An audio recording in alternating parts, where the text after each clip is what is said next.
making this speech without a teleprompter because the teleprompter is not working.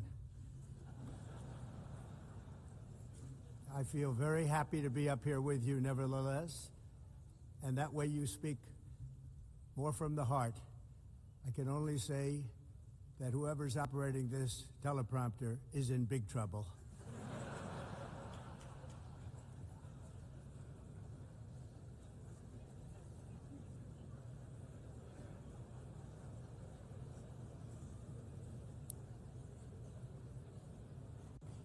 Hello, Madam First Lady. Thank you very much for being here. And Madam President, Mr. Secretary General, First Lady of the United States, distinguished delegates, ambassadors, and world leaders. 6 years have passed since I last stood in this grand hall and addressed a world that was prosperous and at peace in my first term.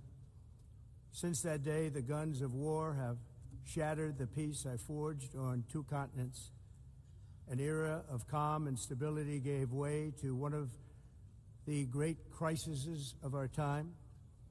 And here in the United States, 4 years of weakness, lawlessness, and radicalism under the last administration delivered our nation into a repeated set of disasters.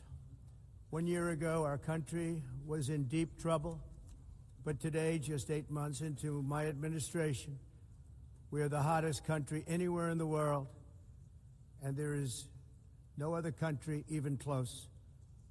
America is blessed with the strongest economy, the strongest borders, the strongest military, the strongest friendships, and the strongest spirit of any nation on the face of the earth.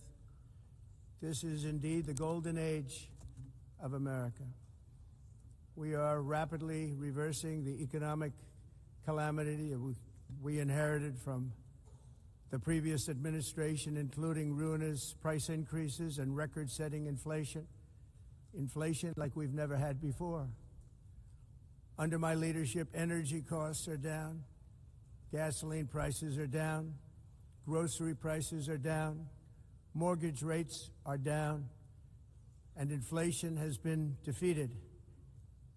The only thing that's up is the stock market, which just hit a record high. In fact, it hit a record high 48 times in the last short period of time. Growth is surging, manufacturing is booming. The stock market, as I said, is doing better than it's ever done, and all of you in this room benefit by that. Almost everybody. Importantly, workers' wages are rising at the fastest pace in more than 60 years. And that's what it's all about, isn't it? In 4 years of President Biden, we had less than $1 trillion of new investment into the United States. In just 8 months since I took office, we have secured commitments and money already paid for $17 trillion. Think of it, 4 years, less than $1 trillion, 8 months, much more than $17 trillion is being invested in the United States, and it's now pouring in from all parts of the world. We've implemented the largest tax cuts in American history and the largest regulation cuts in American history, making this once and again the best country on earth to do business. And many of the people in this room are investing in America, and it's turned out to be an awfully good investment during this 8-month period. In my first term, I built the greatest economy in the history of the world. We had the best economy ever, history of the world. And I'm doing the same thing again, but this time it's actually much bigger and even better. The numbers far surpass my record-setting first term. On our southern border, we have successfully repelled a colossal invasion, and for the last 4 months, and that's 4 months in a row, the number of illegal aliens admitted and entering our country has been 0.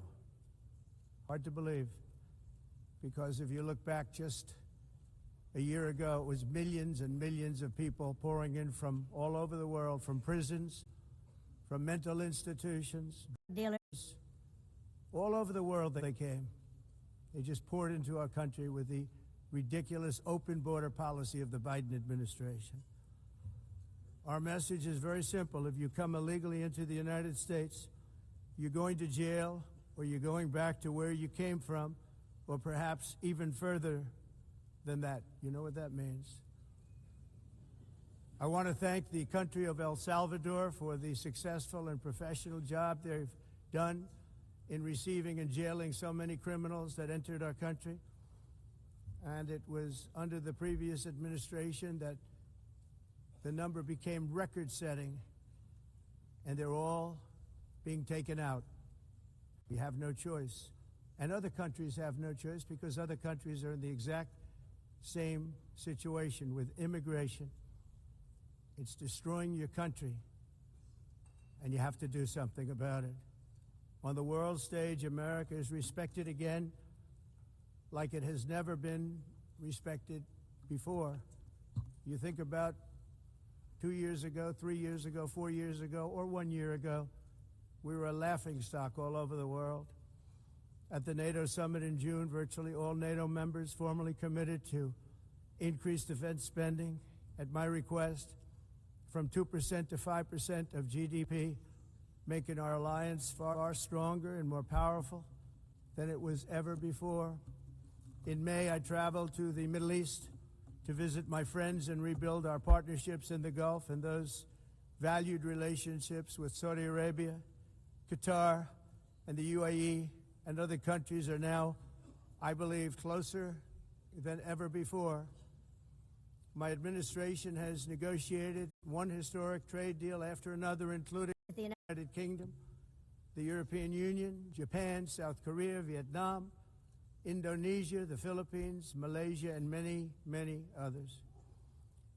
Likewise, in a period of just 7 months, I have ended 7 unendable wars. They said they were unendable. You're never going to get them solved. Some were going for 31 years, 2 of them, 31, think of it, 31 years. One was 36 years. One was 28 years. I ended 7 wars. And in all cases, they were raging with countless thousands of people being killed. This includes Cambodia and Thailand, Kosovo and Serbia, the Congo and Rwanda, a vicious, violent war that was, Pakistan and India, Israel and Iran, Egypt and Ethiopia, and Armenia and Azerbaijan.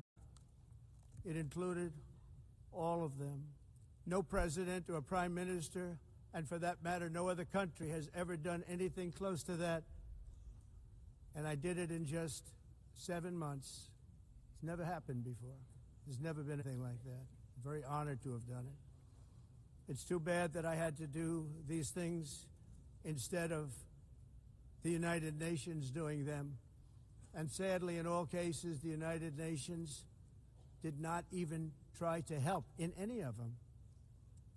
I ended 7 wars, dealt with the leaders of each and every one of these countries, and never even received a phone call from the United Nations offering to help in finalizing the deal. All I got from the United Nations was an escalator that on the way up stopped right in the middle. If the First Lady wasn't in great shape, she would have fallen. But she's in great shape. We're both in good shape. We both stood. And then a teleprompter that didn't work. These are the 2 things I got from the United Nations. A bad escalator and a bad teleprompter. Thank you very much. And by the way, it's working now. It just went on. Thank you. I think I should just do it the other way. It's easier. Thank you very much. I didn't think of it at the time because I was too busy working to save millions of lives. That is the saving and stopping of these wars. But later I realized that the United Nations wasn't there for us. They weren't there. I thought of it really after the fact, not during these negotiations, which were not easy. That being the case, what is the purpose of the United Nations? The UN has such tremendous potential. I've always said it. It has such tremendous, tremendous potential. but it's not even coming close to living up to that potential. For the most part, at least for now, all they seem to do is write a really strongly worded letter and then never follow that letter up. It's empty words, and empty words don't solve war. The only thing that solves war and wars is action. Now, after ending all of these wars and also earlier negotiating the Abraham Accords, which is a very big thing for which our country received no credit, never receives credit. Everyone says that I should get the Nobel Peace Prize for each one of these achievements.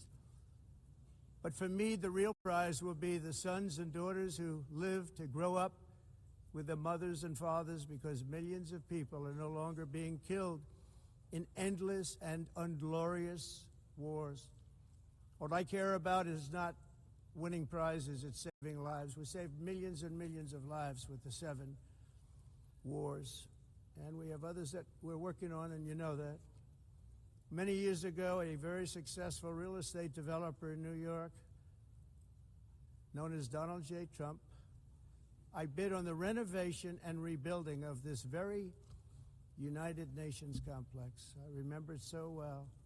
I said at the time that I would do it for $500 million, rebuilding everything. It would be beautiful. I used to talk about, I'm going to give you marble floors. They're going to give you terrazzo. I'm going to give you the best of everything. You're going to have mahogany walls. They're going to give you plastic. But they decided to go in another direction, which was much more expensive at the time, and which actually produced a far inferior product. And I realized that they did not know what they were doing when it came to construction, and that their building concepts, which were so wrong, and the product they were proposing to build was so bad and so costly. It was going to cost them a fortune. And I said, and wait till you see the overruns. Well, I turned out to be right. They had massive cost overruns and spent between $2 and $4 billion on the building and did not even get the marble floors that I promised them. You walk on terrazzo. Do you notice that? As far as I'm concerned, frankly, looking at the building and getting stuck on the escalator, they still haven't finished the job. They still haven't finished. That was years ago. The project was so corrupt that Congress actually asked me to testify before them on the tremendous waste of money, because it turned out that they had no idea what it was, but they knew it was anywhere between $2 and $4 billion as opposed to $500 million with a guarantee. But they had no idea, and I said it cost much more than $5 billion. Unfortunately, many things in the United Nations are happening just like that, but on an even much bigger scale, much, much bigger. Very sad to see. Whether the UN can manage to play a productive role, I've come here today to offer the hand of American leadership and friendship to any nation in this assembly that is willing to join us in forging a safer, more prosperous world. And it's a world that we'll be much happier with. A dramatically better future is within our reach. But to get there, we must reject the failed approaches of the past and work together to confront some of the greatest threats in history. There is no more serious danger to our planet today than the most powerful and destructive weapons ever devised by man, of which the United States, as you know, has many. Just as I did in my first term, I've made containing these threats a top priority, starting with the nation of Iran. My position is very simple. The world's #1 sponsor of terror can never be allowed to possess the most dangerous weapon. That's why shortly after taking office, I sent the so-called Supreme Leader a letter making a generous offer. I extended a pledge of full cooperation in exchange for a suspension of Iran's nuclear program. The regime's answer was to continue their constant threats to their neighbors and U.S. interests throughout the region, and some great countries that are right nearby. Today, many of Iran's former military commanders, in fact, I can say almost all of them, are no longer with us. They're dead. And 3 months ago, in Operation Midnight Hammer, 7 American B-2 bombers dropped the 14 30,000-pound each bombs on Iran's key nuclear facilities, totally obliterating everything. No other country on earth could have done what we did. No other country has the equipment to do what we did. We have the greatest weapons on earth. We hate to use them. But we did something that for 22 years people wanted to do.